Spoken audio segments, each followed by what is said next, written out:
रब्बी शरह ली सदरी व यस्सिर ली अमरी वहलुल उक़दतम मिन लिसानी यफ़क़हू क़ौली। और सब्र किसको कहते हैं?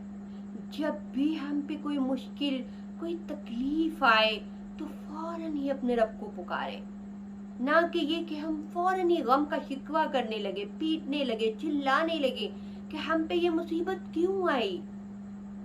अल्लाह वाले लोग कौन हैं? बल्कि उन तकलीफों पे सब्र करना।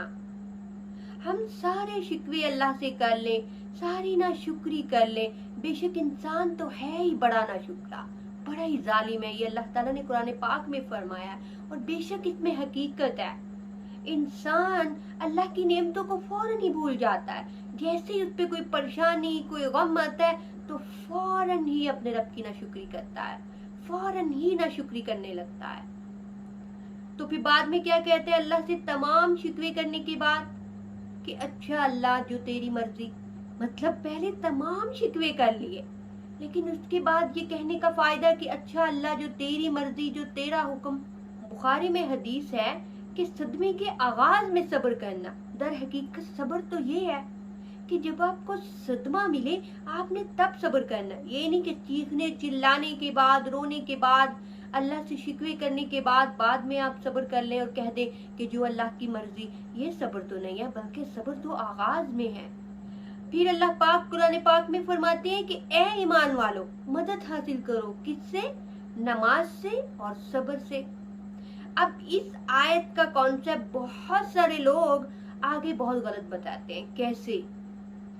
कि जो लोग कहते हैं कि आप इंसानों को नहीं पुकार सकते, इंसानों से मदद नहीं ले सकते, ज़ाहरी मदद नहीं, गैब में मदद। ज़ाहरी मदद तो साबित है ना कि हम किसी से भी ले सकते हैं, लेकिन गैब में किसी को पुकारना, हम गैब में अपने रब के सिवा किसी को पुकार नहीं सकते। हम किसी से नहीं कह सकते कि हमारी ये मुश्किल दूर कर दे, खासकर वो लोग जो इस दुनिया से जा चुके हैं। अल्लाह पाक कुरान पाक में फरमाते हैं ये लोग ना तो इन्हें कोई नफा पहुंचा सकते हैं और ना कोई नुकसान, बल्कि ये तो खुद मुर्दा है और इनको ये भी नहीं पता कि ये किस दिन उठेंगे। तो ये कह देना कि या शेख अब्दुल कादिर हमारी मदद फरमा, क्या ये शिर्क नहीं है?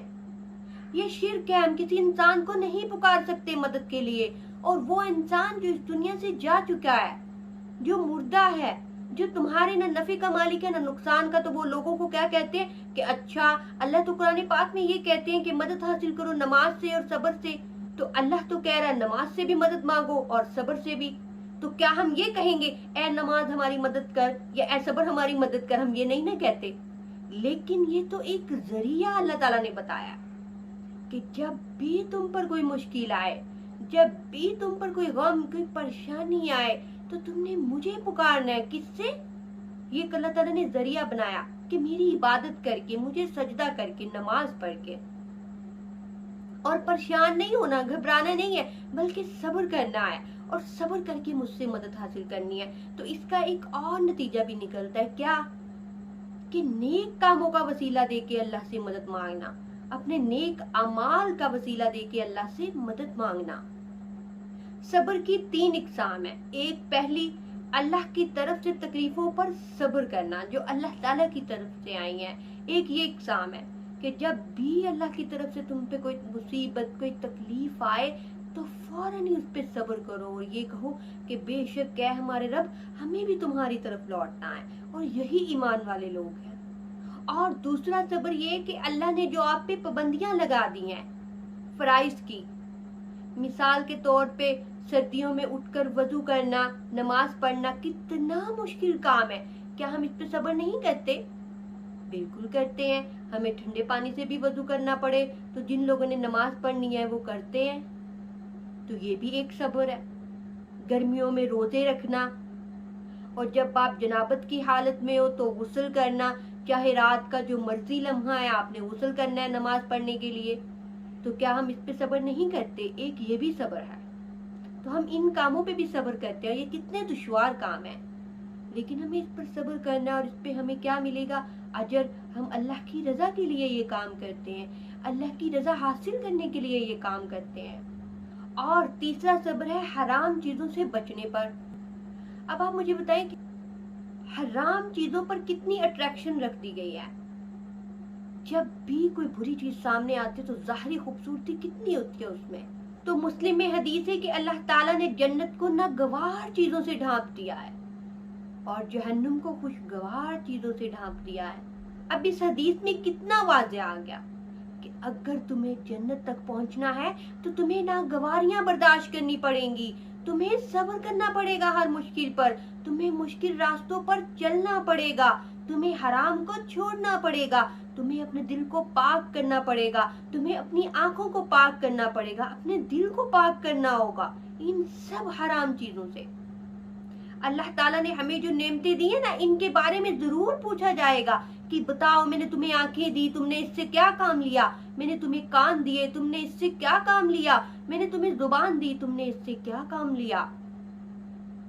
ये सब नेमतों के बारे में पूछा जाएगा। क्यों? ये नेमतें हमारी तो नहीं, इसे हमने खुद तो नहीं बनाया, बल्कि इसे बनाने वाला हमारा रब है। और जिसने इसे बनाया है, क्या उसका ये हक नहीं कि हम उसका शुक्र करें? क्या उसका ये हक नहीं कि हम उसकी राह पर चलें? मिसाल के तौर पर हम खुद एक चीज बनाएं तो उस पे हमारा कितना हक होता है?